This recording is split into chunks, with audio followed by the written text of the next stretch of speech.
Nabitiwan ni Harry Rutherford ang tablet mula sa kanyang mga namamanhid na daliri. Bumagsak ito sa makintab na marmol na sahig at ang tunog ng pagbasag ng screen nito ay tila isang marahas na alingaw-ngaw ng biglaang pagguho ng mundong maingat niyang binuo.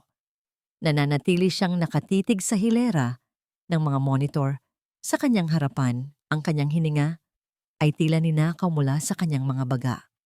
Sa loob ng 3 taon, ang mansyon ng mga Rutherford ay binabalot ng isang partikular na uri ng katahimikan. Hindi ito ang katahimikang nagdudulot ng kapayapaan. Ito ay isang katahimikang mabigat, malamig, at artipisyal. Isang katahimikang nilikha ng kalungkutan, pinapanatili ng takot, at ipinapatupad ng bakal na kontrol. Ang tanging mga tunog na pumupuno sa malawak na mga pasilyo ay ang mahinang ugong ng air conditioner, ang ritmikong tunog ng mga medical machine, at ang mga yabag ng mga taong kumikilos na tila natatakot na makagawa ng anumang ingay. Ang kanyang mga anak, ang kambal na sina Leo at Liam, ay mga sentro ng mundong ito. Sila ang dahilan ng lahat ng kautusan, ng lahat ng patakaran. Ngunit sila mismo ay walang boses. Mula nang sila'y isilang, sa parehong araw na kinuha ng tadhana ang kanyang asawang si Amelia, wala pang ni isang salita na namutawi sa kanilang mga labi. Pero ang tunog na narinig niya mula sa speaker ng security system, ilang sandali lang ang nakalipas. Iyon ay isang salita. Isang salitang imposible. Isang salitang hindi dapat umiral sa loob ng mga pader na ito. Kanina lang, ilang minuto bago gumuho ang kanyang mundo, pinapanood ni Harry ang bagong kasambahay mula sa kanyang control room, ang kwartong mas mukha pang command center ng isang ahensya ng gobyerno kaysa bahagi ng isang tahanan. Jessica Martins. Simple ang pangalan, simple rin ang itsura. Payat, may taas na katamtaman, at may mga matang tila laging nakayuko. Siya ang pang-7 sa listahan ng mga kasambahay na sinubukan niya sa loob lamang ng 1 taon. Ang trabaho niya ay simple lang, maglinis. Bawal siyang makipag-usap sa mga bata. Bawal siyang hawakan ang mga bata. Ang lahat ng pangangailangan ni Leo at Liam ay pinangangasiwaan ng isang pangkat ng mga mamahaling therapist at nurse. Ngunit nagkamali ang babae, isang malakas na kalabog ang umalingaw-ngaw sa mansyon. Sa monitor, nakita ni Harry na nabitiwan ni Jessica ang isang metal na tray ng mga panlinis. Napapikit si Harry sa inis. Isang paglabag sa katahimikan. Isang gasgas sa perpektong kaayusan. Nakita niya sa screen ang pag-aalala sa mukha ng babae. Mabilis nitong pinulot ang mga gamit, lumingon-lingon na tila takot na may nakakita. Hindi niya alam na bawat galaw niya ay nakikita ng mga mata ni Harry Rutherford. Pumasok si Jessica sa silid ng kambal upang maglinis. Naroon ang 2 bata, nakaupo sa kanilang mga espesyal na silya, mga matang nakatitig sa kawalan. Dahan-dahang naglakad si Jessica sa paligid nila, nag-iingat na wag nang makagawa muli ng ingay. Ngunit pagkatapos, ginawa niya ang isang bagay na wala sa kanyang job description. Kumuha siya ng isang malambot na tela, binasa ito ng maligamgam na tubig at lumuhod sa harap ni Leo.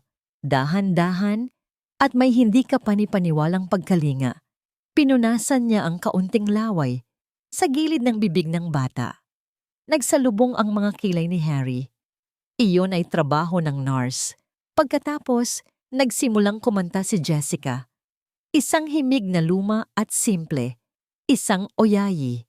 Ang boses niya ay hindi perpekto, ngunit ito ay mahinahon at puno ng isang emosyon na matagal nang ipinagbawal ni Harry sa kanyang tahanan. Init. Napansin ni Harry ang isang bagay na kakaiba sa monitor. Si Liam, na karaniwang hindi kumikilos, ay bahagyang iginalaw ang kanyang ulo patungo sa direksyon ni Jessica. Ang mga mata nito, na laging blangko, ay tila nagkaroon ng bahagyang kislap ng kamalayan. At doon ito nangyari. Habang patuloy sa pagkanta si Jessica, ang kanyang kamay ay marahang humahaplos sa buhok ni Liam. Tumingin ang bata sa kanya. Ang mga maliliit na labi nito ay bahagyang bumuka. Isang tunog ang lumabas mula rito, garalgal sa simula, halos hindi marinig, at pagkatapos ay naging malinaw. Ma, ma.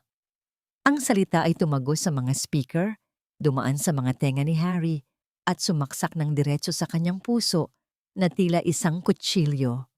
Ma. Iyon ang sandaling nabitiwan ni Harry ang tablet. Ngayon, nakatayo siya sa labas ng kanyang control room. Ang kanyang mga paa ay may sariling isip. Mabilis siyang dinala sa pasilyo, patungo sa silid ng kanyang mga anak.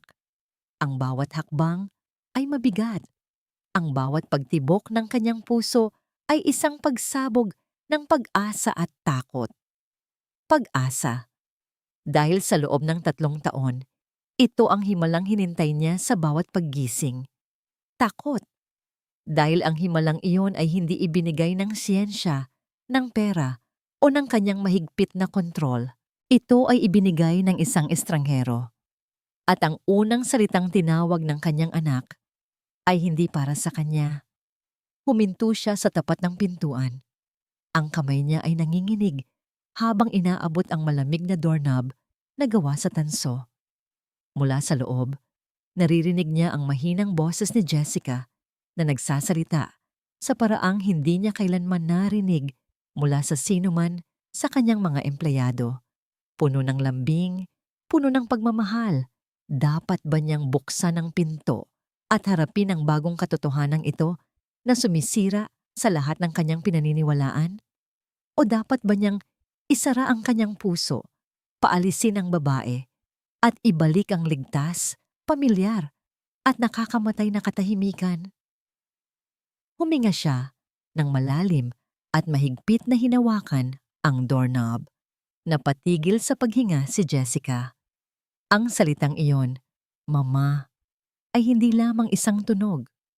Ito ay isang milagro na yumakap sa kanyang buong pagkatao. Para sa isang sandali, ang marangyang silid, ang mga mamahaling laruan na hindi ginagalaw, at ang bigat ng pagiging isang hamak na kasambahay ay naglaho.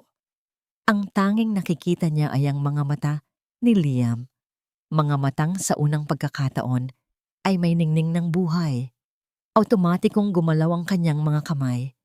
Dahan-dahan niyang hinaplos ang pisngi ng bata. Takot na baka ang sandaling ito ay isang panaginip lamang. Ang galing mo! Ang galing-galing mo! Bulong niya. At ang mga luha na hindi niya namalayan ay nagsimula nang mamuo sa kanyang mga mata. Isang ngiti ang sumilay sa kanyang mga labi. Isang tunay na ngiti na matagal na niyang hindi naramdaman.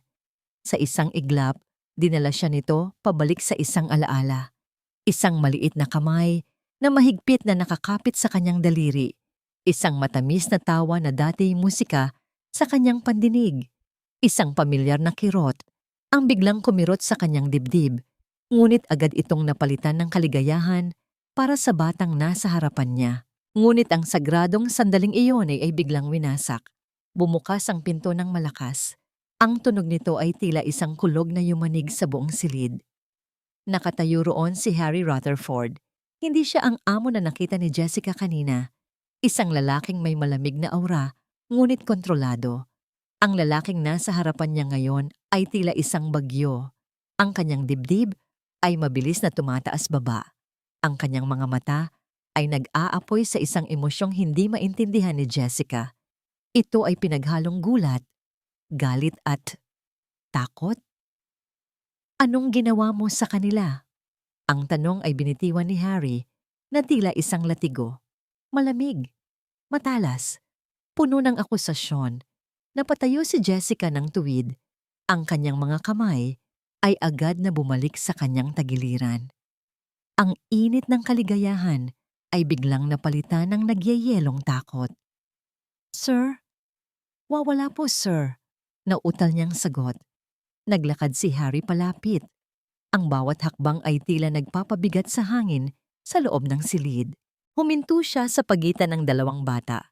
Ang kanyang anino ay bumabalot sa kanila na tila isang pader na naghihiwalay sa kanila mula kay Jessica. Huwag kang magsinungaling sa akin. 3 taon. Ang pinakamagagaling na doktor sa buong mundo. Walang nakagawa niyan. Paano mo nagawa? Tumingin si Jessica sa mga mata ni Harry at sa likod ng galit, nakita niya ang isang bagay na mas malalim, isang sugatang kaluluwa, ang isang amang desperado. Huminga siya ng malalim, pinipilit na pakalmahin ang nanginginig niyang boses. "Sir, wala po talaga akong ginawa," sabi niya nang may higit na katatagan.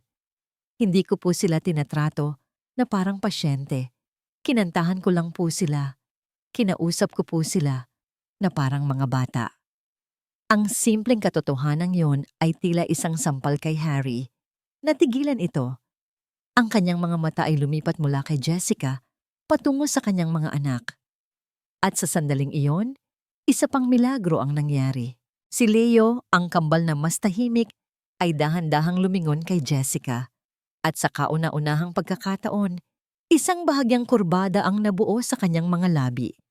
Isang maliit, halos hindi kapansin-pansing ngiti.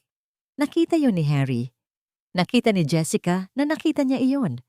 Ang galit sa mga mata ng lalaki ay bahagyang napalitan ng pagkalito. Para siyang isang taong nakakita ng multo sa liwanag ng araw. Tumalikod si Harry nang hindi nagsasalita at naglakad palabas ng silid. Nakahinga ng maluwag si Jessica, napasandal siya sa pader. Ang kanyang puso ay kumakarera pa rin. Akala niya ay iyon na, ang katapusan niya. Akala niya ay sisigawan siya. Kakalad ka rin palabas ng mansyon. Ngunit pagkaraan ng ilang minuto, bumalik si Harry. May dala na siyang isang listahan ng papel. Ang kanyang muka ay bumalik na sa dati nitong walang emosyon na maskara. Ngunit may kakaiba sa kanyang mga mata. Isang bakas ng kawalan ng katiyakan. "Simula bukas," aniya. Ang kanyang boses ay pormal at malamig. "Bahagi na ng iyong trabaho ang makipag-ugnayan sa mga bata." Nagulat si Jessica. "Po, sir?" Pero pagpapatuloy ni Harry, itinaas ang papel. May mga patakaran, mahigpit na mga patakaran, oras ng paglalaro, mga aprobadong aktibidad. Bawal ang anumang pisikal na kontak maliban kung kinakailangan. At lahat ng interaksyon ay dapat gawin sa ilalim ng aking direktang pagsubaybay sa pamamagitan ng mga kamera. Naintindihan mo? Tumango si Jessica, hindi sigurado kung dapat ba siyang matuwa o mas matakot. "Oo po, sir. Naiintindihan ko po." "Mabuti. Magpatuloy ka sa iyong paglilinis." At sa mga salitang yon, muli siyang tumalikod at umalis. Naiwan si Jessica sa silid kasama ang kambal. Ang takot ay unti-unting napalitan ng pag-asa. Binigyan siya ng pagkakataon. Isang pagkakataong makasama ang mga batang ito na nagsisimula ng bumukas sa mundo. Nang gabing iyon, pagkatapos ng kanyang mahabang araw ng trabaho, inutusan siyang linisin ang pribadong opisina ni Harry. Ang silid ay katulad ng may-ari nito. Malinis, organisado, at walang personal na gamit maliban sa isang larawan sa ibabaw ng mesa. Isang magandang babae na may mamasayang ngiti. Si Amelia, marahil. Habang nagpupunas ng alikabok sa isang antigong aparador, napansin niyang ang isa sa mga drawer ay hindi nakasara ng maayos. Itinulak niya ito, ngunit may isang bagay na nakabara. Dahan-dahan niyang binuksan ito at nakita ang isang maliit, leather-bound na libro na nakasiksik sa likuran. Dahil sa kuryosidad, kinuha niya ito. Ito ay isang diary. Sa pabalat, nakasulat sa magandang sulat kamay ang isang pangalan, Amelia. Ang puso niya ay biglang kumabog ng malakas. Ito ay pribado. Dapat niya itong ibalik. Ngunit ang kanyang mga daliri ay tila may sariling isip. Dahan-dahan niyang binuklat ang unang pahina. Paulit-ulit na pinapanood ni Harry ang video clip. Rewind. Play. Pause. Rewind. Play. Pause. Sa screen, ang mukha ng kanyang anak na si Liam ay nakatitig kay Jessica. At pagkatapos, ang salita. Ma. Isinara ni Harry ang kanyang mga mata at minasahe ang kanyang sentido. Hindi ito tugma. Hindi ito tumutugma sa alinman sa mga makakapal na folder ng medical reports na nakakalat sa kanyang mesa. Severe developmental delays, nonverbal, limited motor function. Iyon ang mga salita ng siyensya. Iyon ang mga salita ng katotohanan na tinanggap niya. Ang salitang narinig niya kahapon ay mahika. At si Harry Rutherford ay hindi naniniwala sa mahika. Mayroong dapat na lohikal na paliwanag. Baka nagkataon lang. Baka isang walang kahulugang tunog na pinagkamalan lang niyang isang salita dahil iyon ang gusto niyang marinig. Pero ang nangiti ni Leo, paano niya ipapaliwanag iyon? Ang pag-iisip niya ay naantala ng tunog ng doorbell. Sino naman kaya iyon? Ang lahat ng kanyang mga appointment ay maingat na naka-schedule. Walang sino man ang basta-basta na lang dumarating sa Rutherford Mansion. Binuksan niya ang monitor na nakakonekta sa gate sa harapan. Isang pamilyar na silver na kotse ang nakaparada. Bumuntong hininga si Harry. Si Clarissa, ilang sandali pa, pumasok na sa kanyang control room ang kanyang hipag, si Clarissa Vance. Dala niya ang amoy ng mamahaling pabango at ang aura ng isang taong sanay na nakukuha ang lahat ng gusto niya. Harry, darling. Bati niya. Ang kanyang boses ay matamis ngunit may pahiwatig ng pag-aari. Surprise! Dumaan lang ako para kamustahin ang mga pamangkin ko. Clarissa, hindi ka nagsabi na darating ka. Sagot ni Harry, ang kanyang tono ay patag. At sirain ang sorpresa? Never, sabi niya sabay tawa. Inilapag niya ang ilang magagarang paper bags sa isang upuan. May dala akong ilang mga bagong damit para sa mga bata.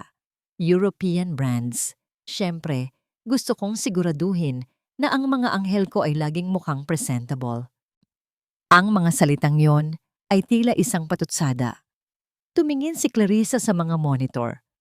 Ang kanyang nangiti ay bahagyang kumupas nang makita niya si Jessica na nag-aayos ng mga laruan sa silid ng kambal. Oh, sabi niya, may bago ka na palang katulong. Anong nangyari sa huli? Si Manang. Linda, tama ba? Nag-resign siya. Maikling sagot ni Harry. Ganoon ba? Nakakapagtaka naman. Sabi ni Clarissa, pinapanood ang bawat galaw ni Jessica sa screen. Kailangan mong mag-ingat sa mga taong pinapapasok mo sa bahay na ito, Harry. Lalo na't nandyan ang mga bata. Hindi mo alam kung ano ang kanilang mga tunay na intensyon. Bago pa man makasagot si Harry, pumasok ang isa pang katulong upang mag-alok ng kape. Nag-request si Clarissa ng isang tasa. Habang naglalakad si Jessica sa pasilyo, dala-dala ang isang basket ng mga labahin, aksidenteng nabangga siya ni Clarissa na papunta sanang sala. Ang mainit na kape ay tumapon sa malinis na puting uniforme ni Jessica. Oh my God! I'm so sorry! Sigaw ni Clarissa. Ngunit ang kanyang mga mata ay walang bahid ng pagsisisi. Ang clumsy ko naman. Tingnan mo ang nangyari sa uniforme mo. Ayos lang po, ma'am. Hindi po sinasadya. Mabilis na sabi ni Jessica na kayuko habang pinupunasan ang mantsa. Mula sa kanyang kinaroroonan, kitang-kita ni Harry ang buong eksena. Nakita niya ang panandaliang nanggisi sa mga labi ni Clarissa bago ito muling nagsuot ng maskara ng pag-aalala. Ang mga salita nito kanina ay umalingaw-ngaw sa kanyang isipan. Hindi mo alam kung ano ang kanilang mga tunay na intensyon. Isang bagong pagdududa ang nagsimulang tumubo sa kanyang isipan. Ang babaeng ito, si Jessica. Ano nga ba ang alam niya tungkol sa kanya? Isang simpleng babae mula sa probinsya. O baka naman mas mayroon pang iba? Kinagabihan, hindi mapakali si Harry. Ang imahe ng insidente ng kape, ang mga salita ni Clarissa, at ang paulit-ulit na video clip ay nagpapagulo sa kanyang isipan. Nagpasya siyang pumunta sa kanyang opisina para kumuha ng isang baso ng whiskey. Pagbukas niya ng pinto, natigilan siya. Doon, sa ilalim ng liwanag ng isang maliit na lamp, nakaupo si Jessica Martins. Nakaupo siya sa kanyang silya, sa likod ng kanyang mesa. At sa mga kamay nito, hawak niya ang isang bagay na napakapribado. napakasagrado. Ang diary ni Amelia, parang nagyelo ang dugo sa kanyang mga ugat. Ang lahat ng pag-aalinlangan, lahat ng paranoia na itinanim ni Clarissa ay biglang sumabog at naging purong galit. Mabilis siyang naglakad palapit. Hindi siya napansin ni Jessica hanggang sa huli na ang lahat. Sa isang mabilis na galaw, hinablot ni Harry ang diary mula sa mga kamay nito. Napatalon sa gulat si Jessica, ang kanyang mga mata ay nanlaki sa takot. Sir! Ngunit hindi na siya pinakinggan ni Harry. Tinitigan niya ang babae. Ang kanyang mukha ay isang maskara ng malamig na galit. Sir! Nagsimulang magpaliwanag si Jessica. Mabilis na tumayo. Ang takot ay malinaw na nakaguhit sa kanyang mukha. Paumanhin po. Hindi ko po sinasadya. Bukas po kasi yung drawer kaya. Ngunit para kay Harry, ang kanyang mga salita ay ingay lamang na walang kahulugan. Ang nakikita lamang niya ay isang paglabag, isang panghihimasok sa pinakapribadong espasyo ng kanyang buhay. Ang diary na yon ay ang huling piraso ng kaluluwa ni Amelia na natitira sa mundong ito at hinawakan ito ng mga kamay ng isang estranghero. Ang mga babala ni Clarissa ay umalingaw-ngaw sa kanyang isipan na parang lason. Kailangan mong mag-ingat. Hindi mo alam kung ano ang kanilang mga tunay na intensyon. Sino ba talaga ang babaeng ito? Isang simpleng kasambahay na nagkataong nagpakita ng kabaitan. O isang taong mas tuso, isang taong naghahanap ng mga sikreto, naghahanap ng kahinaan na maaari niyang gamitin. Ang milagro na nangyari kahapon ay biglang nabahiran ng madilim na pagdududa. Mahigpit niyang hinawakan ang diary na tila pinoprotektahan ito mula sa maruming tingin ng babae. Ang kanyang mga mata, na karaniwang walang emosyon, ay ngayon ay nagyayelo sa galit. Ang kanyang boses, nang sa wakas ay nagsalita siya, ay hindi isang sigaw. Ito ay mas masahol pa. Ito ay isang bulong na kasing talas ng bubog. Ano sa tingin mo ang ginagawa mo? Ang bawat salita ni Harry ay tila isang piraso ng yelo na tumutusok sa balat ni Jessica. Ano sa tingin mo ang ginagawa mo? Naramdaman niya ang panginginig ng kanyang mga tuhod. Sa ilalim ng matalim na titig ng lalaki, pakiramdam niya ay isa siyang kriminal na nahuli sa akto. Sir, pakiusap po. Maniwala kayo. Halos pabulong niyang sabi. Ang kanyang boses ay nanginginig. Hindi ko po sinasadyang pakialaman.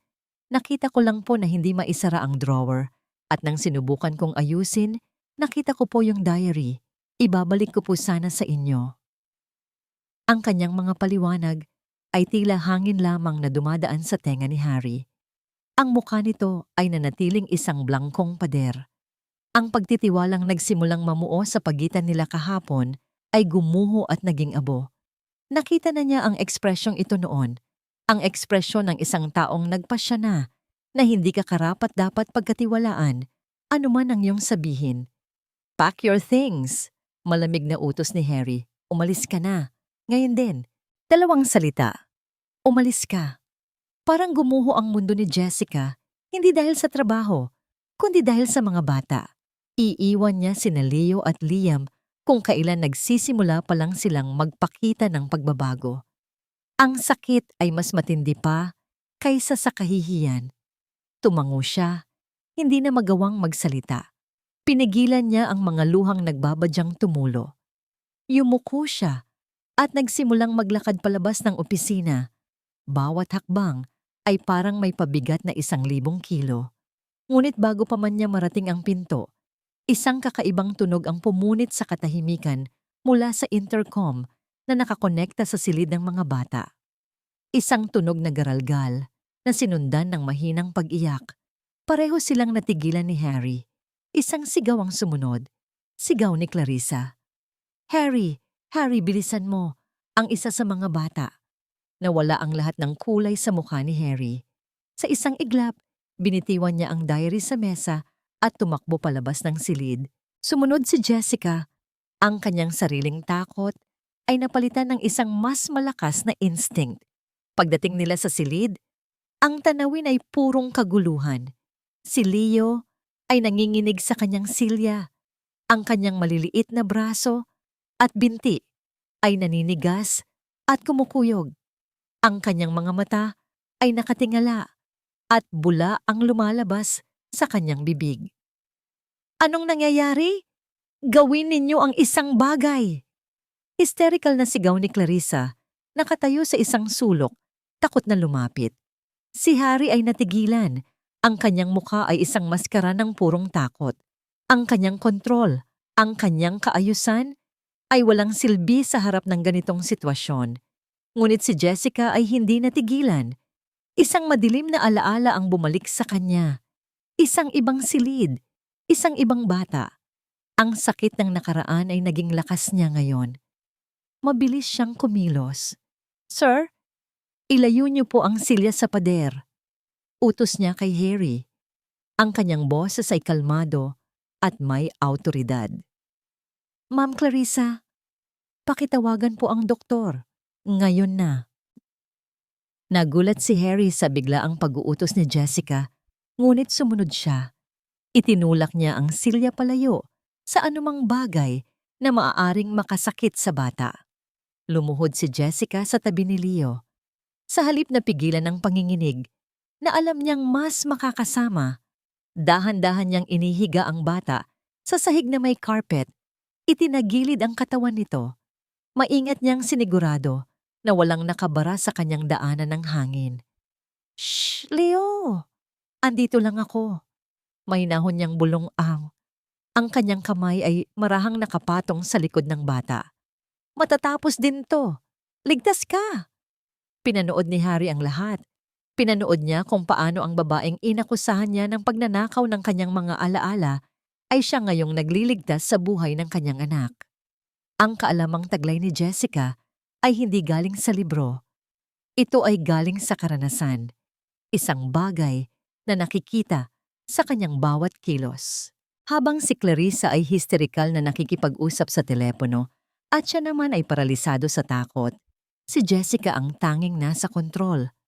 Unti-unti, humupa ang panginginig ni Leo. Ang kanyang paghinga ay nagsimulang bumalik sa normal.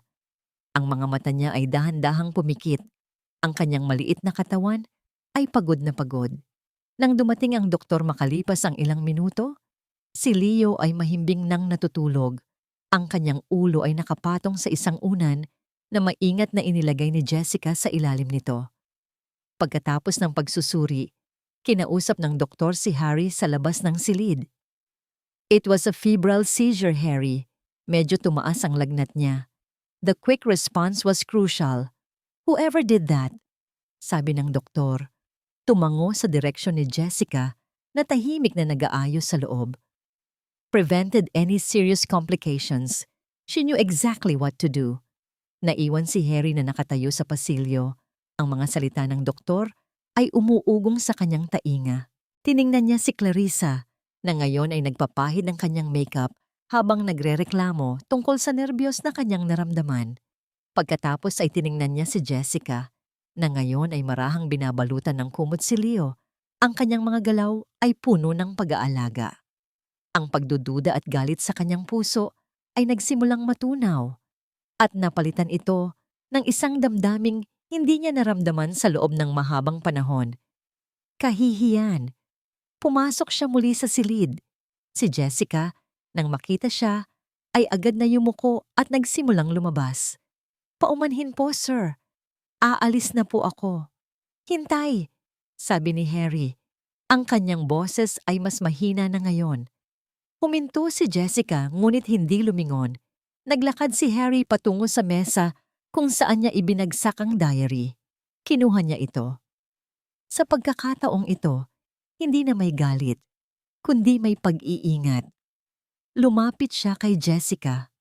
Kanina, nagsimula siya, nahihirapang hanapin ang mga tamang salita. Saan mo natutunan yon? Hindi sumagot si Jessica sa loob ng ilang sandali. Nang sa wakas ay nagsalita siya, ang kanyang boses ay halos isang bulong. Mayroon din po akong anak dati. Ang simpleng pangungusap na yon ay bumaon sa puso ni Harry. Bigla, Ang babaeng nasa harapan niya ay hindi na isang kasambahay. Siya ay isang ina. Isang ina na nakaranas ng sakit na hindi niya kayang isipin. Inabot ni Harry ang diary. "Basahin mo," sabi niya. Napatingala si Jessica, ang kanyang mga mata ay puno ng pagkalito. "Po? Sir, hindi po tama. Gusto kong basahin mo." Pag-uulit ni Harry, mas may diin sa pagkakataong ito. Si Amelia, bago siya nawala. Hindi ko siya maintindihan. Hindi ko nakita ang sakit na pinagdadaanan niya. Baka, baka may makita ka na hindi ko nakita. Ito ay isang alok ng kapayapaan, isang desperadong pagsusumamo para sa pag-unawa, isang pag-amin na siya, sa kabila ng lahat ng kanyang pera at kontrol, ay walang alam, nag-aalangan. Tinanggap ni Jessica ang diary. Ang bigat nito sa kanyang mga kamay ay hindi lamang bigat ng papel, kundi bigat ng mga alaala, ng mga luha, at ng mga hindi nasabing salita. Nang gabing iyon, sa katahimikan ng kanyang maliit na silid, binuksan ni Jessica ang diary. Binasa niya ang tungkol sa kaligayahan ni Amelia nang malaman niyang buntis siya sa kambal. Binasa niya ang tungkol sa kanyang lumalaking takot at kalungkutan pagkatapos silang isilang. "Mahal na mahal ko sila," sulat ni Amelia. "Pero bakit pakiramdam ko ay nalulunod ako? Si Harry ay laging abala sa trabaho. Hindi niya ako nakikita. Ang tanging nakikita niya ay ang dapat ayusin." Pagkatapos, natagpuan ni Jessica ang isang entry na nagpatindig ng kanyang mga balahibo. Si Clarissa ay laging narito. Sinasabi niyang tumutulong siya, ngunit ang kanyang mga mata. May iba akong nakikita sa kanila. Mayroong inggit. Minsan, nahuhuli ko siyang nakatitig sa akin na tila gusto niyang ako'y maglaho. Sinabi ko ito kay Harry, ngunit sabi niya ay nag-i-imagine lang ako. Natatakot ako sa kanya. Nagbago ang himig ng katahimikan sa mansyon ng mga Rutherford. Hindi na ito ang mabigat at malamig na katahimikang sanay si Harry. Sa pagdaan ng mga araw, matapos ang insidente ng seizure ni Leo, ang katahimikan ay nagsimulang mapuno ng mga bagong tunog.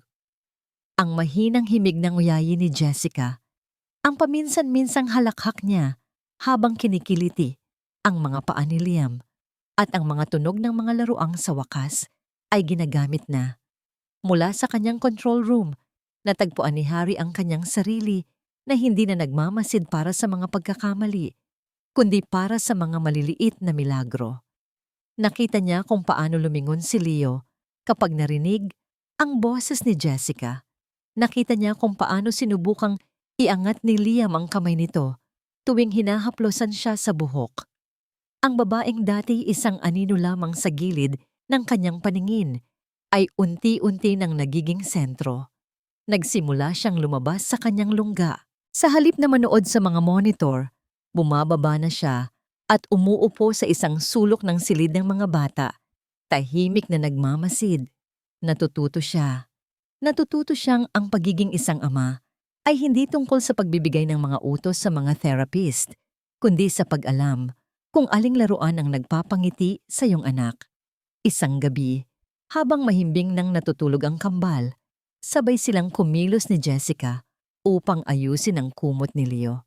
Sa ilalim ng malabong ilaw ng lampshade, ang kanilang mga kamay ay nagtagpo sa ibabaw ng maliit na katawan. Naramdaman ni Harry ang init ng balat ni Jessica. Magaspang ito ng bahagya. Mga kamay ng isang taong sanay sa trabaho. Ibang-iba sa malambot at makinis niyang mga palad.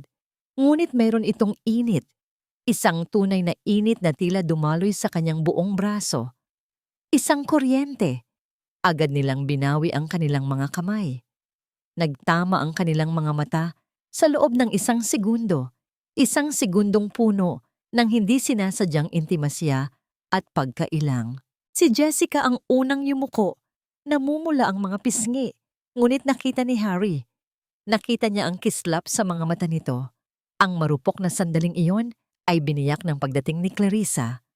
"Well, well, how cozy," sabi niya. Nakatayo sa may pintuan. Ang kanyang boses ay matamis, ngunit ang kanyang mga mata ay matalim.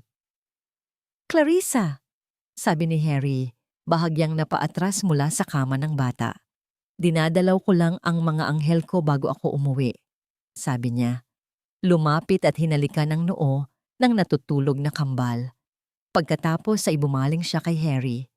"Pwede ba kitang makausap sandali? Sa labas?" Nang nasa pasilyo na sila, ang matamis ng ngiti ni Clarissa ay naglaho. "Harry, darling, ayokong mag-alala ka pero..." Nagsimula siya, ang kanyang boses ay puno ng kunwaring pag-aalala. "Nakita ko kanina, yang si Jessica sa Hardin, may kausap sa cellphone. Pabulong-bulong siya at palingon-lingon. Hindi ko sinasadyang makinig, pero parang tungkol sa mga bata ang pinag-uusapan nila. Nag-aalala lang ako. Alam mo na, ang mga impormasyon tungkol sa kondisyon nila ay napakapribado." Nagsalubong ang mga kilay ni Harry. Baka pamilya niya lang ang kausap niya. "Sana nga," sabi ni Clarissa, hinahaplos ang braso ni Harry. "Pero mas mabuti nang sigurado. Mahirap na. Baka ibinebenta na pala niya ang kwento ng pamilya mo sa mga tabloid." Ang lason ay naitanim na. Kinabukasan, habang abala si Jessica sa pag-aasikaso sa mga bata, pumasok si Clarissa sa silid ng mga staff kung saan nakalagay ang mga personal na gamit nila. Iniwan ni Jessica ang kanyang simpleng handbag sa ibabaw ng isang maliit na mesa. Walang nakatingin. Mabilis na binuksan ni Clarissa ang kanyang sariling purse at kinuha mula roon ang isang kumikinang na bagay, isang diamond necklace, isang paboritong alahas ni Amelia. Sa isang mabilis at sanay na kilos na hindi mo aakalain sa isang sosyalera, inilagay ni Clarissa ang kwintas sa loob ng handbag ni Jessica. Isiniksik ito sa ilalim ng isang pitaka at panyo. Mamaya-maya, hindi mapakali si Harry. Sinunod niya ang kanyang lumang ugali. Pumunta siya sa control room. Hinanap niya sa security footage ang sinasabi ni Clarissa. At naroon nga, nakita niya si Jessica sa hardin, nakatalikod. May hawak na cellphone sa tainga. Nakita niya itong lumingon sa paligid bago magsalita. Hindi niya marinig ang pinag-uusapan, ngunit ang kilos nito, mukha ngang kahina-hinala. Ang hindi alam ni Harry, kausap ni Jessica ang kanyang ina sa probinsya. Ibinabalita ang pagbuti ng kalagayan ng mga bata at humihingi ng tawad dahil hindi pa siya makapagpadala ng malaking pera. Bumigat ang dibdib ni Harry. Ayaw niyang maniwala. Ngunit ang ebidensya sa screen ay umaayon sa babala ni Clarissa. Nang hapong iyon, tinipon ni Clarissa ang lahat ng mga katulong sa sala. "May maliit akong regalo para sa inyong lahat bilang pasasalamat sa inyong serbisyo," masaya niyang sabi habang iniaabot ang maliliit na paper bags. Habang ang lahat ay abala, biglang hinawakan ni Clarissa ang kanyang leeg. Ang kanyang muka ay nagpapakita ng biglaang pagkatakot. "Teka," sabi niya, kinakapa ang kanyang sarili. Ang, ang kwintas ko, ang kwintas ni Amelia na suot ko kanina, nawawala."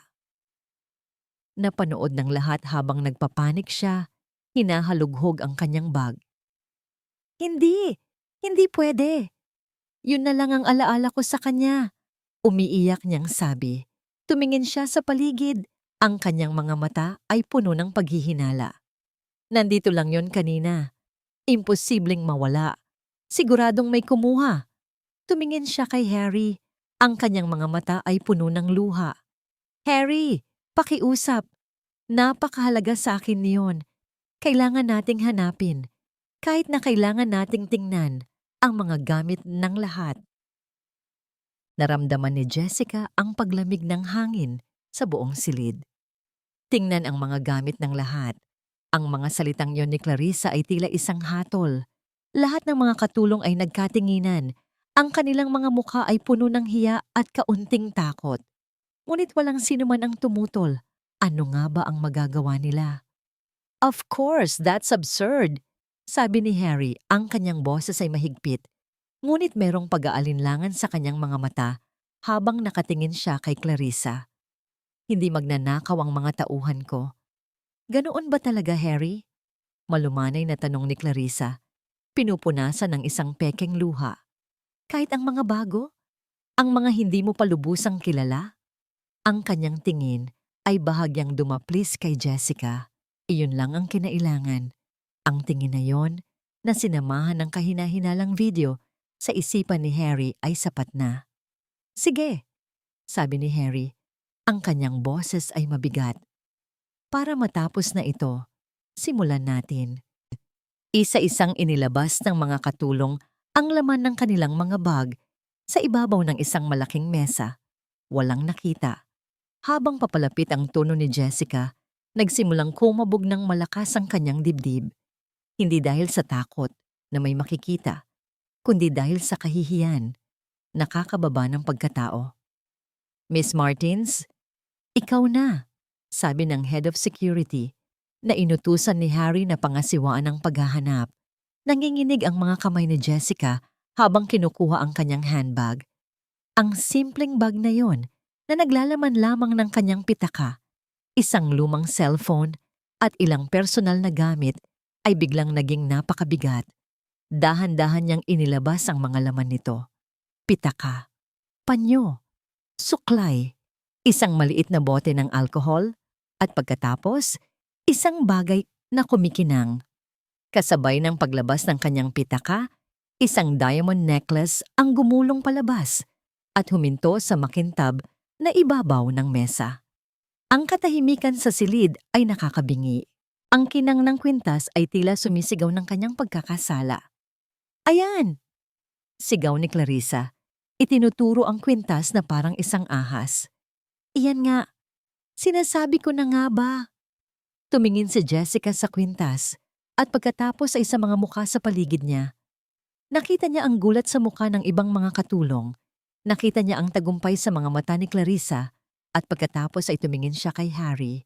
Ang kanyang mukha ay isang blangkong pader, ngunit ang kanyang mga mata ay puno ng isang bagay na mas masakit pa kaysa sa galit. Puno ito ng malalim, mapait na pagkabigo. Para siyang isang taong muling pinagtaksilan. Hindi sa akin yan. Halos hindi marinig na sabi ni Jessica, umiling-iling. Hindi ko alam kung paano yan napunta dyan. Papakiusap, sir. Maniwala kayo sa akin. Lumapit si Clarissa sa kanya. Ang kanyang mukha ay isang maskara ng galit at paghihinagpis. Magsisinungaling ka pa? Matapos mong sirain ang tiwala ng pamilyang ito? Matapos kang pakitaan ng kabaitan? Anong uri kang tao? Hindi ko alam. Paulit-ulit na sabi ni Jessica. Ang mga luha ay nagsisimula nang bumagsak sa kanyang mga pisngi. Manang-mana po. Sir, tumingin siya muli kay Harry, nagmamakaawa para sa isang kahit katiting na pag-unawa. Ngunit wala siyang nakita. Ang koneksyon na kanilang binuo, ang mga sandali ng pag-unawa, ang pinagsamahan nilang pag-aalala para sa mga bata, lahat ay naglaho. Ang nakikita na lang niya ngayon ay ang Harry Rutherford ng unang araw. Isang bilyonaryong malamig, malayo, at naniniwala lamang sa ebidensya. At ang ebidensya ay nakalatag sa mesa, kumikinang sa ilalim ng ilaw. Sa wakas, nagsalita si Harry. Ang kanyang boses ay walang emosyon na lalong nagpasakit sa puso ni Jessica. Akala ko iba ka, sabi niya. Akala ko ang pagmamalasakit na ipinakita mo ay totoo. Pero isa ka lang palang magaling na artista. Bumaling siya sa security head. Ihatid mo siya sa labas. Siguraduhin mong hindi na siya muling makakatapak sa lugar na ito. Pagkatapos ay tumingin siya ng diretso kay Jessica. Ang kanyang mga mata ay walang anumang awa. Mali pala ako noong pinagkatiwalaan kita. Ang bawat salita ay isang punyal. Ang huling pag-asa ni Jessica ay nagdurog. Wala nang silbi ang pagtanggi. Wala nang silbi ang pag-iyak. Hinawakan siya ng dalawang security guard sa magkabilang braso. Hindi na siya nanlaban. Naglakad siya na parang isang zombie palabas ng sala, palabas ng mansyon, sa ilalim ng nagtatagumpay na tingin ni Clarissa. Habang kinakaladkad siya palabas sa malaking pintuan, Nagsimulang bumuhos ang ulan. Tumingala siya sa ikalawang palapag, sa bintana ng silid ng kambal. At doon, sa gitna ng kanyang pagdurusa, nakita niya ito. Si Liam, ang batang hindi halos gumagalaw, ay nakadikit sa salamin ng bintana. Ang kanyang maliit na kamay ay nakadikit din dito, na tila sinusubukang abutin siya. Ang kanyang bibig ay bahagyang nakabuka, at kahit sa gitna ng malakas na ulan, narinig ni Jessica, o baka naman naisip lang niyang narinig niya, ang isang desperadong tunog. Isang tunog na puno ng kalungkutan. Isang tunog na tumatawag sa kanya pabalik. Bumalik ang katahimikan sa mansyon ng mga Rutherford. Ngunit hindi na ito ang katahimikang ipinagmamalaki ni Harry. Hindi na ito ang katahimikang simbolo ng kanyang kontrol at kaayusan. Ang katahimikang bumalot sa mansyon ngayon ay mas mabigat, mas malalim, mas masakit. Ito ay isang katahimikang hungkag, puno ng multo ng isang uyaying hindi na maririnig at ng isang ngangiting hindi na masisilayan. Ang tanging naririnig na lang muli ay ang ugong ng mga makina at ang ritmikong pag-beep ng mga monitor. Mga tunog na dating nagbibigay sa kanya ng kapanatagan, ngunit ngayoy parang mga pako na tumutusok sa kanyang dibdib. Ang kanyang perpektong kaayusan ay naibalik. Ang mga therapist ay bumalik sa kanilang mahigpit na schedule. Ang mga nurse ay sumusunod sa bawat utos. Lahat ay nasa tamang lugar, maliban sa kanyang mga anak, para silang mga manikang nabasag. Ang munting kislap na nagsimulang sumilay sa kanilang mga mata ay naglaho. Hindi na sila tumutugon sa therapy. Tumitikom ang kanilang mga bibig kapag sinusubuan ng pagkain. Ang kanilang mga katawan ay tila bumalik sa dati nilang estado. Tahimik, walang galaw, at nawawala sa sarili nilang mundo. Sinubukan ni Clarissa na puna ng puwang na iniwan ni Jessica. Dala-dala ang mga mamahaling laruan at suot ang kanyang pinakamatamis ng ngiti. Pilit niyang ginagampanan ang papel ng mapagmahal na tita. "Tingnan ninyo mga babies," sabi niya isang araw. Iwinawagayway ang isang makulay na laruan sa harap ni Liam. "Look what Tita Clarissa brought for you." Ngunit ang mga mata ni Liam ay nanatiling blanko, nakatitig sa kawalan. Nawalan ng pasensya si Clarissa. "Hay nako, ang hirap naman nitong pasayahin," bulong niya. Hindi alam na naririnig siya ni Harry mula sa intercom. Nang sinubukan niyang subuan ng pagkain si Leo, isinara ng bata ang bibig nito ng mahigpit at ang pagkain ay tumapon sa mamahaling damit ni Clarissa.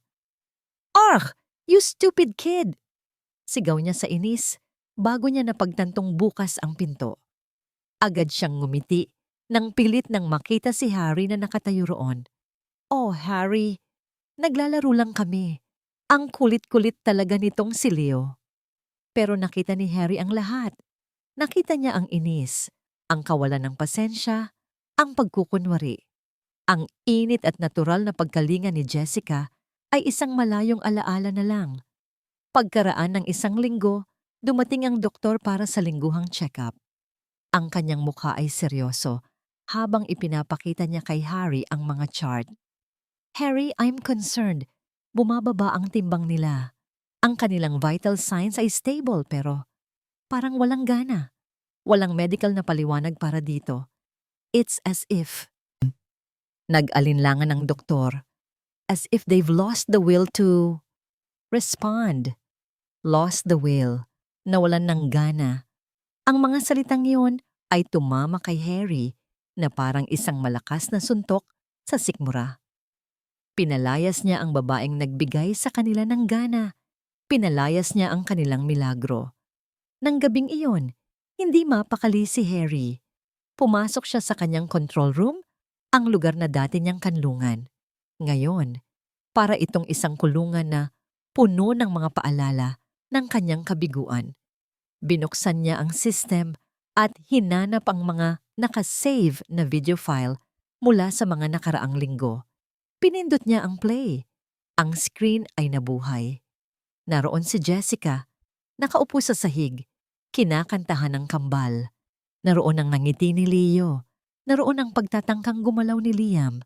Naroon ang buhay. Naroon ang pag-asa. Pinanood niya ang bawat clip, ang pagpunas ni Jessica sa mukha ni Leo, ang paghaplos niya sa buhok ni Liam, ang paraan ng pagtingin sa kanya ng mga bata, na may pagtitiwala, na may pagmamahal, at sa wakas, bumigay ang pader na matagal na niyang itinayo sa paligid ng kanyang puso. Ang makapangyarihang si Harry Rutherford, ang lalaking kumokontrol sa $1 billion na imperyo, ay yumuko sa kanyang mesa. Ipinatong ang kanyang ulo sa kanyang mga braso at sa unang pagkakataon, mula noong namatay si Amelia, humagulgol siya na parang isang bata. Ang kanyang mga luha ay pinaghalong pagsisisi, kalungkutan, at pag-iisa. Nang maubos na ang kanyang luha, nanginginig ang mga kamay na itinaas niya ang kanyang ulo. Dahil sa isang hindi maipaliwanag na dahilan, pinindot niya ang file ng araw kung kailan natagpuan ng kwintas. Gusto niyang makita, gusto niyang malaman kung saan siya nagkamali. Pinanood niya ang footage mula sa sala. Ang akusasyon, ang pagtanggi ni Jessica, ang kanyang sariling malamig na hatol. Pagkatapos, dahil sa isang biglaang kapritsyo, binuksan niya ang footage mula sa kamera sa pasilyo na nakatutok sa silid ng mga staff. Mga ilang minuto bago magsimula ang paghahanap, pinabilis niya ang playback. Ang mga anino ay gumagalaw ng mabilis sa screen. Pumasok si Jessica. Iniwan ang bag. Lumabas. Pagkatapos, isang anino pa ang pumasok. Si Clarissa. Ibinaba ni Harry ang bilis ng playback sa normal. Pumasok si Clarissa sa silid. Lumingon-lingon siya. Sinisiguradong walang tao. Mabilis siyang lumapit sa mesa kung nasaan ang bag ni Jessica. Pinahinto ni Harry ang video. Nag-zoom in siya. Malinaw. Ang kamay ni Clarissa ay pumasok sa loob ng kanyang sariling purse. At pagkatapos ay pumasok sa handbag ni Jessica. Itinuloy niya ang pag-play. Pagkatapos ng ilang segundo, lumabas si Clarissa sa silid na parang walang nangyari. Napahawak si Harry sa kanyang dibdib. Hindi siya makahinga. Ang ebidensya. Ang totoong ebidensya. Nasa harapan na niya pala, sa simula pa lang. Isang nakakabinging ugong ang naiwan sa tenga ni Harry. Ang imahe sa screen, ang kamay ni Clarissa na dumudukot sa bag ni Jessica, ay paulit-ulit na naglalaro sa kanyang isipan na parang isang sirang plaka. Ang galit na naramdaman niya noong araw na yon ay bumalik. Ngunit ngayon ay 10 beses na mas matindi. At hindi ito para kay Jessica. Ito ay para kay Clarissa. Para sa sarili niya. Niloko siya. Nabulag siya. Hinayaan niyang manipulahin siya ng kanyang sariling hipag. Hinayaan niyang talunin ng kanyang takot at pagdududa ang katotohanang nasa harapan lang pala niya. Isang tanong ang umalingaw-ngaw sa kanyang isipan. Bakit? Hindi ito simpleng pagnanakaw. Ang kwintas ay sa kanya. Bakit ito gagamitin ni Clarissa para ipahamak si Jessica? Ano ang mas malalim na motibo? Bigla niyang naalala ang sinabi ni Clarissa tungkol sa dating kasambahay. Nag-resign siya. Naging simple lang ang sagot niya noon. Pero ngayon, parang napakababaw nito. Hindi na nag-aksaya ng oras si Harry. Kinuha niya ang kanyang cellphone at hinanap sa kanyang mga lumang file ang numero ng ahensyang pinagkuhanan niya kay Manang Linda. Sa pamamagitan ng koneksyon at kaunting pera, nakuha niya ang contact number nito sa probinsya. Nagdalawang isip siya bago tumawag. Gabi na. Ngunit hindi na siya mapakali. Nang sa wakas ay may sumagot sa kabilang linya. Isang nag-aalangang boses ng isang matandang babae ang kanyang narinig. Manang Linda, si Harry Rutherford ito. Natahimik ang kabilang linya. Sir Harry, sa wakas ay sabi ni Manang Linda. Ang kanyang boses ay nanginginig. Bakit po kayo napatawag? Gusto ko lang malaman ang totoo, Manang. Sabi ni Harry. Ang kanyang boses ay kalmado, ngunit may bigat. Bakit ka biglang umalis? Hindi ako naniniwalang nag-resign ka lang. Muling natahimik si Manang Linda. Pagkatapos ay isang malalim na buntong hininga. Ayoko na po sanang balikan, sir. Pero Huminto siya. Pinilit po ako, sir. Pinagbantaan po ako. Sino? Tanong ni Harry, kahit alam na niya ang sagot. Si Ma'am Clarissa po, bulong ng matanda. Nakita niya po akong kinakausap ang mga bata. Narinig niya po akong kinakantahan sila. Sabi niya, kung hindi daw po ako aalis, gagawan niya ako ng kwento. Sabi niya, sisirain niya ang pangalan ko sa lahat ng ahensya. Natakot po ako, sir. Mahirap lang po kami. Para itong isang malamig na tubig na ibinuhos sa mukha ni Harry. Hindi lang pala si Jessica. Mayroon nang nauna. Anumang bakas ng init o pagmamahal na malapit sa mga bata ay sistematikong tinatanggal ni Clarissa. Pagkatapos ng tawag, bumalik ang tingin ni Harry sa mesa. Sa ilalim ng isang tumpok ng mga financial reports, naroon pa rin ang diary ni Amelia. Kinuha niya ito, ang diary na naging dahilan ng kanyang paunang galit kay Jessica. Binuklat niya ang mga pahina, ang kanyang mga mata ay naghahanap ng mga pahiwatig na maaaring hindi niya napansin noon. At naroon nga, mga entry na minsan niyang binasa bilang mga simpleng hinaing, ngayon ay nagbabasa na parang mga babala. Si Clarissa ay laging narito. Ang kanyang mga mata, may iba akong nakikita sa kanila. Mayroong inggit. Natatakot ako sa kanya. Paano niya ito hindi nakita? Paano niya binaliwala ang mga takot ng sarili niyang asawa? Dahil ba mas madaling maniwala na si Amelia ay nagiging emotional lang kaysa harapin ang katotohanang ang kapatid nito ay may madilim na intensyon? Ngunit ang mga hinala at lumang sulat ay hindi sapat. Kailangan niya ng matibay na ebidensya. Isang bagay na hindi maitatanggi ni Clarissa. Kinabukasan, tumawag si Harry sa isang pribadong investigador na dati na niyang ginamit para sa mga sensitibong corporate matters. I want you to dig into Clarissa Vance. Utos niya, ang kanyang boses ay walang bakas ng pag-aalinlangan. Everything. Finances, social circles, recent activities. I want to know what she does every minute of every day. And be discreet. Hindi nagtagal.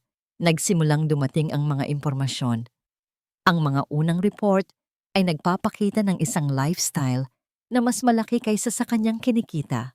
Magagarang party, mamahaling biyahe. Ngunit ang pinakakagimbal-gimbal ay ang mga financial records.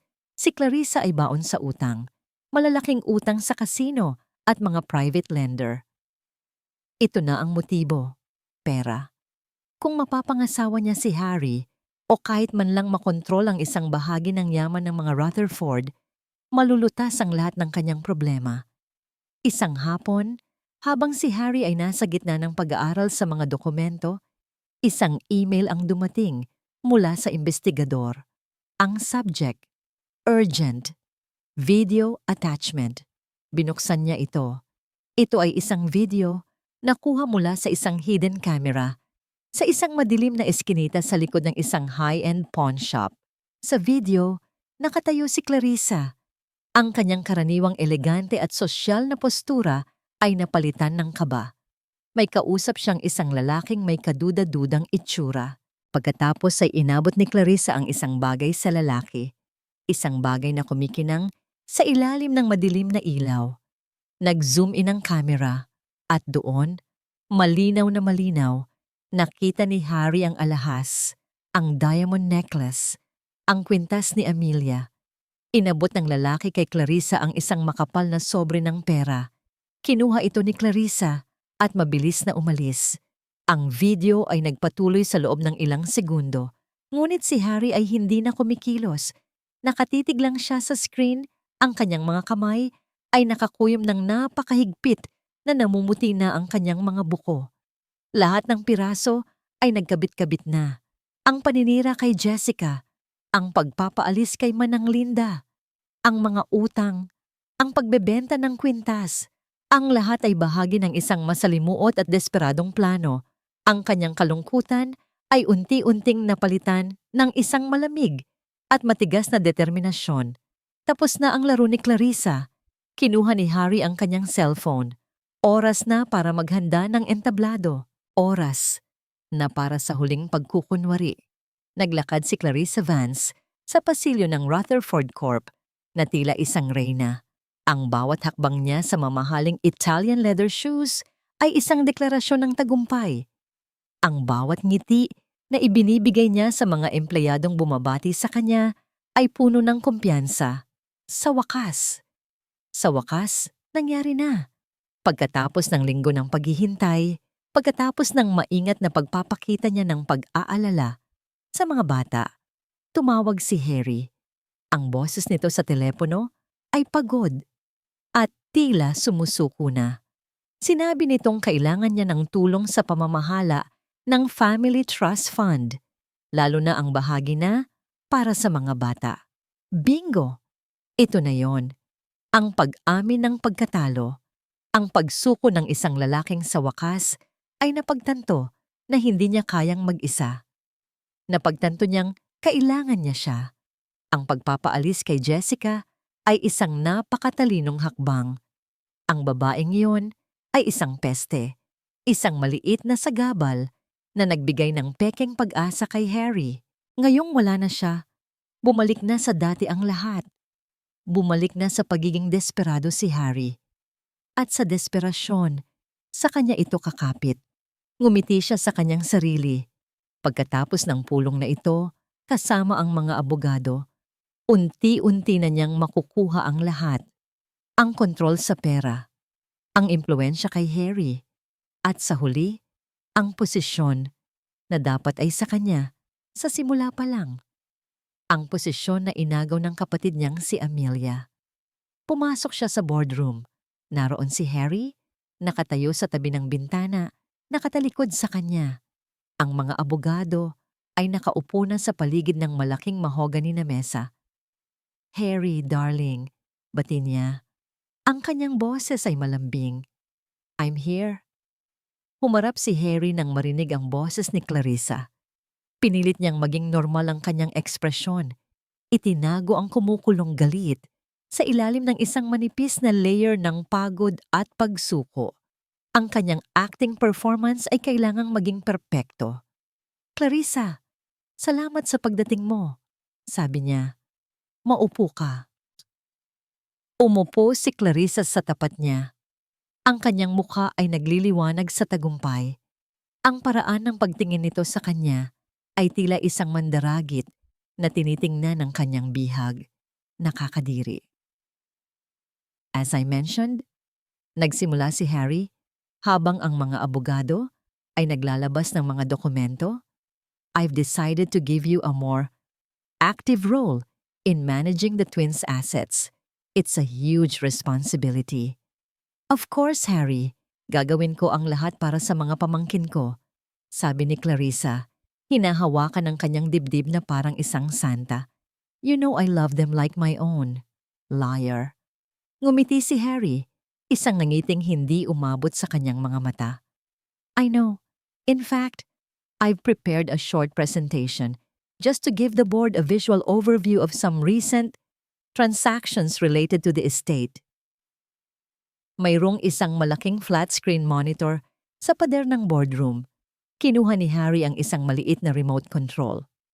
Shall we? Tumango si Clarissa. Ang kanyang mga mata ay kumikinang sa pag-aabang. Akala niya marahil ay mga chart ng stocks o mga property portfolio ang ipapakita niya. Pinindot ni Harry ang play button. Sa simula, ang screen ay itim. Pagkatapos ay lumitaw ang isang imahe. Isang madilim na eskinita. Napakunot ang noo ni Clarissa.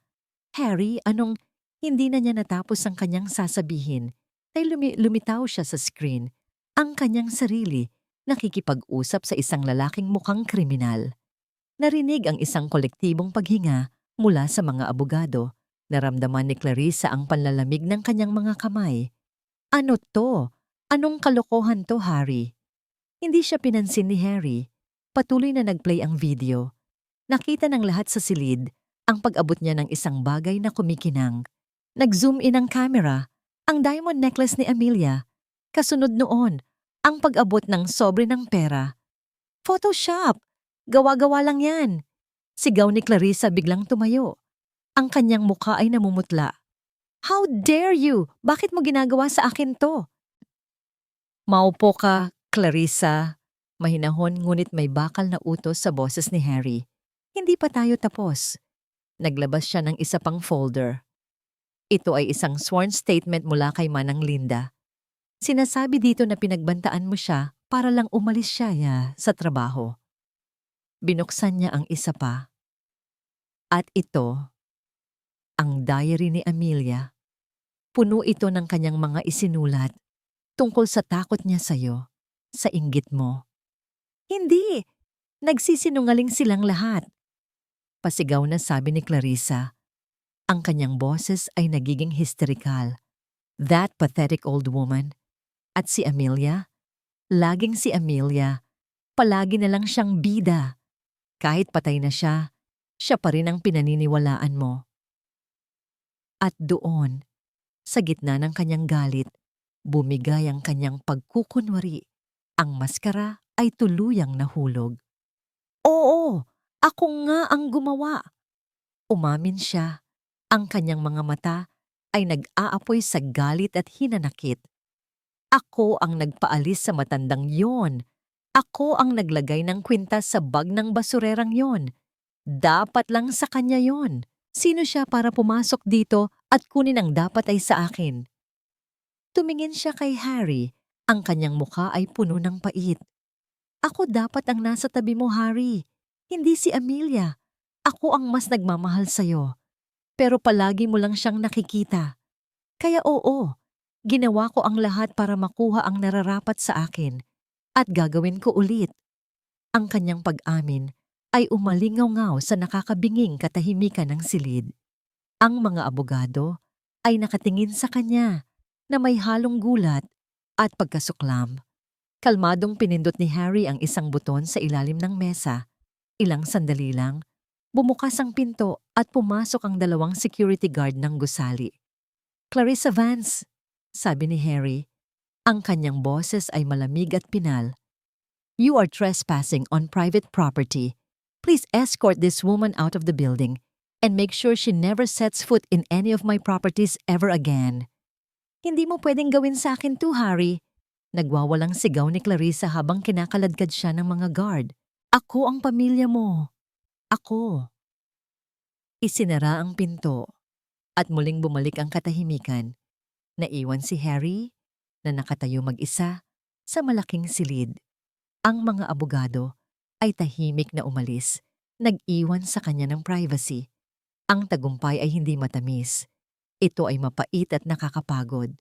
Tumingin siya sa labas ng bintana, taabalang syudad sa ibaba. Nanalo siya. Nailantad niya ang katotohanan. Ngunit ang kanyang mga anak ay nasa bahay pa rin, nawawala sa kanilang sariling tahimik na mundo. At ang babaeng tanging nakakaintindi sa kanila ay pinalayas niya dahil sa kasinungalingan ng babaeng kalalabas lang. Kinuha niya ang kanyang cellphone mula sa bulsa. Hinanap niya ang isang numero na nakasave sa ilalim ng pangalang J. Martins. Tinitigan niya ang screen. Ang kanyang daliri ay nag-hover sa ibabaw ng call button. Ngunit hindi niya ito mapindot. Pagkatapos ng lahat ng kanyang ginawa, pagkatapos ng masasakit na salitang binitiwan niya, may karapatan pa ba siyang tumawag? Ang amoy ng nilulutong sinaing at ang huni ng mga manok sa bakuran ang gumigising kay Jessica tuwing umaga. Malayo sa nakakabinging katahimikan ng mansyon ng mga Rutherford, ang buhay sa kanyang maliit na bayan sa probinsya ay simple, payak at puno ng mga pamilyar na tunog. 2 linggo na ang nakalipas mula nang siya ay paalisin. Sa tulong ng kanyang ina, unti-unti niyang sinusubukang buuin muli ang kanyang sarili. Tumutulong siya sa pag-aalaga ng kanilang maliit na tindahan, naglalaba sa ilog, at sinusubukang ibalik ang dating naparangiti sa kanyang mga labi. Pero gabi-gabi, kapag ang buong bayan ay tahimik na, ang kanyang isipan ay bumabalik sa Maynila. Bumabalik ito sa 2 batang may malulungkot na mata. Kamusta na kaya sina Leo at Liam? May kumakanta pa kaya sa kanila ng uyayi? May nagpupunas pa kaya ng kanilang mga pisngi ng may pag-iingat? Ang mga tanong ay mga multo na dumadalaw sa kanya sa dilim, kasama ng alaala ng mga akusasyon ni Harry Rutherford. Malalim na naman ang iniisip mo, anak, sabi ng kanyang ina isang hapon habang sila ay nagwawalis ng mga tuyong dahon sa kanilang bakuran. Si Aling Nena ay isang babaeng may malumanay na mga mata, ngunit matatag na puso. Sila pa rin ba? Tumangulang si Jessica. Hinawakan ng kanyang ina ang kanyang kamay. Alam kong masakit ang ginawa nila sa'yo, Jessica, pero huwag mong hayaang manatili ang galit dyan sa puso mo. Ang pagpapatawad, anak, ay hindi para sa kanila. Ito ay para sa sarili mo, para gumaan ang dibdib mo. Ngumiti si Jessica ng bahagya. Salamat po, Nay. Ngunit paano ka magpapatawad kung ang sugat ay napakalalim? Kinabukasan, habang nag-aayos si Jessica ng mga paninda sa kanilang tindahan, isang hindi pangkaraniwang ingay ang umagaw sa atensyon ng lahat. Ang alikabok sa kanilang disementadong kalsada ay umalimpuyo dahil sa pagdating ng isang sasakyan. Hindi ito isang ordinaryong sasakyan. Ito ay isang makintab na itim na kotse, napakalaki at napakagara na tila isang alien na napadpad sa kanilang simpleng baryo. Ang mga osyosong kapitbahay ay nagsilabasan mula sa kanilang mga bahay, nagbubulungan kung sino ang importanteng taong lulan nito. Huminto ang kotse sa tapat mismo ng kanilang tindahan. Natigilan sa paghinga si Jessica. Ang kanyang puso ay biglang nagsimulang tumibok ng napakabilis na parang isang kabayong tumatakbo. Kilala niya ang kotseng iyon. Bumukas ang pinto sa likuran. At mula roon, lumabas ang isang figurang hindi niya inaasahang makikita muli sa buong buhay niya. Si Harry Rutherford. Ngunit hindi ito ang Harry Rutherford na kilala niya. Ang lalaking nakatayo ngayon sa ilalim ng sikat ng araw sa probinsya ay mukhang anino lamang ng dating sarili. Magulo ang kanyang buhok, lukot ang kanyang mamahaling damit, at ang kanyang mga mata. Ang kanyang mga mata ay pagod at puno ng isang emosyon na hindi pa niya nakikita rito dati. Malalim na pagsisisi. Natigilan ang mundo ni Jessica. Ang bulungan ng mga kapitbahay ay tila humina. Ang tanging naririnig niya ay ang malakas na kabog ng sarili niyang dibdib. Naglakad si Harry palapit. Ang bawat hakbang niya ay tila mabigat, tila alanganin.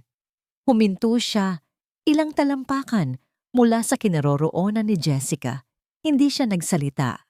Tinitigan lang niya si Jessica at sa kanyang mga mata, nakita ni Jessica ang lahat ng hindi niya masabi.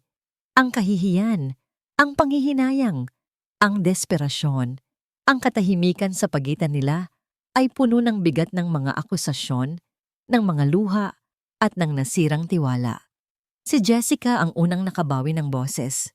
Anong ginagawa ninyo rito, sir? Ang paggamit niya ng sir ay tila isang sampal kay Harry. Napapikit ito ng mariin. Nang muli niyang imulat ang kanyang mga mata, may namumuong luha sa mga ito. Sa wakas, nagsalita siya. Ang kanyang boses ay hindi na ang dating makapangyarihan at puno ng utos. Ito ay garalgal at parang basag. Jessica! Nagsimula siya. Ang kanyang boses ay halos isang bulong. Patawarin mo ako. Humakbang siya palapit. Ang kanyang mga mata ay nagmamakaawa. Kailangan kita. Ang mga bata, kailangan kanila. Nakatitig si Jessica sa lalaking nasa harapan niya. Ang bilyonaryong minsan niyang kinatakutan. Ang among nagpatalsik sa kanya ng walang awa ay nakatayo ngayon sa alikabok ng kanilang baryo. Ang mga mata ay puno ng luhang hindi pinakakawalan. Kailangan kita. Ang mga bata, kailangan kanila. Ang bawat salita ay tumagos sa kanyang puso. Naalala niya ang payo ng kanyang ina.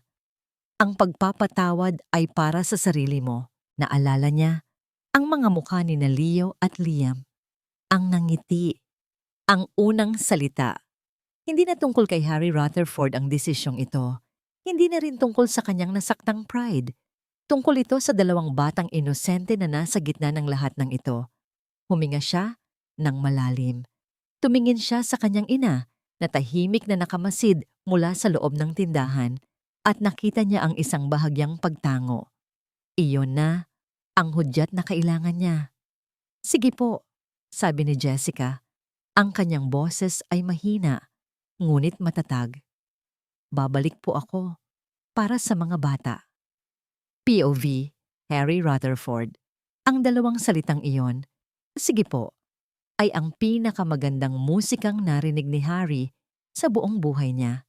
Isang bigat na hindi niya namalayang pasan-pasan niya ay tila nabunot mula sa kanyang mga balikat. Ang biyahe pabalik sa Maynila ay tahimik, ngunit hindi ito ang nakakailang nakatahimikan ng dati. Ito ay isang katahimikang puno ng mga hindi sinasabing salita, ng pasasalamat, ng pag-asa, ng takot. Bawat minuto, sumusulyap si Harry kay Jessica na nakaupo sa tabi niya. Nakatingin lang ito sa labas ng bintana. Marahil ay iniisip ang mundong muli niyang papasukin. Hindi niya alam kung paano magsisimula. Paano ka hihingi ng tawad sa isang taong sinaktan mo ng ganito kalalim? Ang simpleng sorry ay parang kulang na kulang. Nang sa wakas ay pumasok ang kotse sa malaking gate ng mansyon, nakita ni Harry ang pagbabago sa postura ni Jessica. Bahagya itong nanigas. Bumabalik na ang mga alaala. Pinigilan niya ang pagnanais na hawakan ng kamay nito. Hindi pa panahon. Kailangan niyang patunayan ang kanyang pagsisisi sa gawa, hindi lang sa salita. Habang naglalakad siya sa pamilyar na pasilyo, bumalik ang lahat. Ang amoy ng disinfectant, ang lamig ng aircon, ang bigat ng nakaraan. Ngunit itinulak niya ang lahat ng yon sa isang tabi. Mayroon siyang mas mahalagang dahilan kung bakit siya naroon. Dinala siya ni Harry sa tapat ng silid ng kambal. Huminto ito sa may pintuan. Sige na, sabi nito. Ang boses ay magalang. Ikaw na ang mauna. Huminga ng malalim si Jessica at dahan-dahang itinulak ang pinto. Ang tanawin sa loob ay halos dumurog sa kanyang puso. Sina Leo at Liam ay nasa kanilang mga silya, ngunit ang kanilang mga mata ay blanko, mas blanko pa kaysa noong una niya silang makita.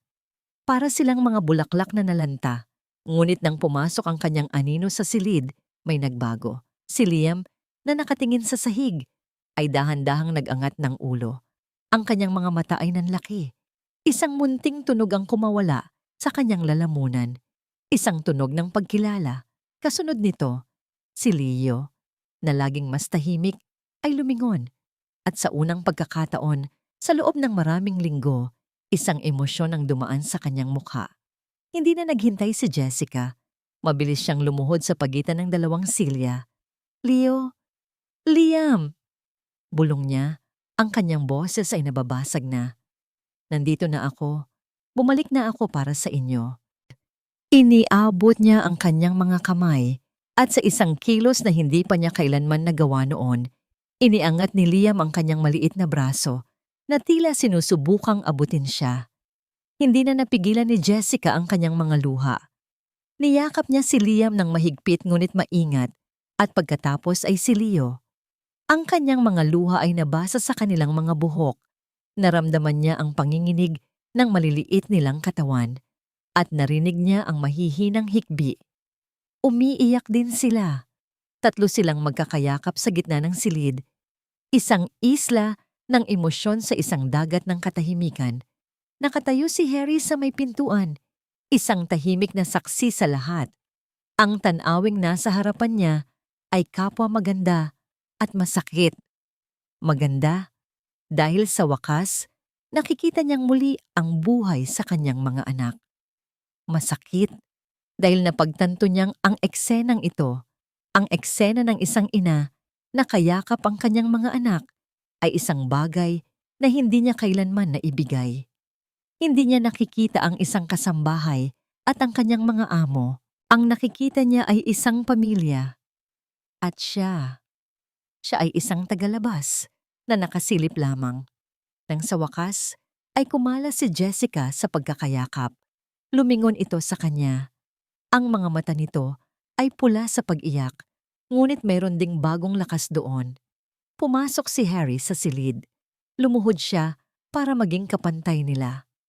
Jessica, sabi niya, ang kanyang boses ay seryoso. Hindi ka bumalik dito bilang isang kasambahay. Kung papayag ka, gusto kong manatili ka dito bilang bahagi ng pamilyang ito, bilang tagapag-alaga nila, bilang kaibigan. Nakita niya ang gulat sa mga mata ni Jessica.